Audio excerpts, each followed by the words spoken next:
নির্বাচনের পরিবেশ তো আসলে আমরা ভালো দেখতেছি না, যেরকম দেখা উচিত। সব দলে মিটিং মিছিল করতে পারে, আমরা পারি না।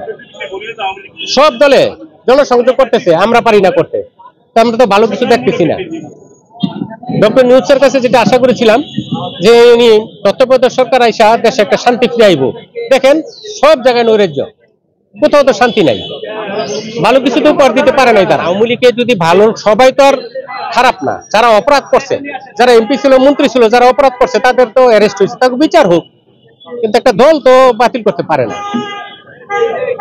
অতীতও পারে নাই, পারছে? আপনারা দেখেন, ইতিহাস থেকে শিক্ষা নেন। সমস্ত অঙ্গ সংগঠনে সবাইকে বলছে যে যেখান থেকে পারো ছাত্রদের পাশে দাঁড়াও। তারা যে বলতেছে, তারা যারা বলতেছে আওয়ামী লীগের দোষর, এই যে ট্যাগ লাগিয়ে কথা বলতেছে, এটা ষড়যন্ত্রের নীল নকশা। এটা জাতীয় পার্টিকে হেয় করা। জাতীয় পার্টিকে তারা ভয় পাচ্ছে। জাতীয় পার্টি সামনে একটি বিশাল অবস্থানে আছে, সেটা ভয় করেই তারা এই রকমের টর্চার চালাচ্ছে।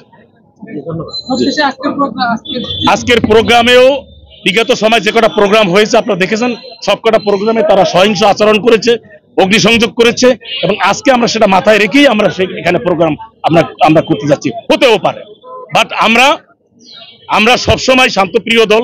কোনো বিশৃঙ্খল, কোনো সন্ত্রাসী কার্যক্রমের সাথে কোনো জাতীয় পার্টির নেতাকর্মী জড়িত নয়। আমরা এইভাবেই প্রোগ্রাম করতেছি এবং আজকে ইনশাল্লাহ সেই প্রোগ্রাম সফল।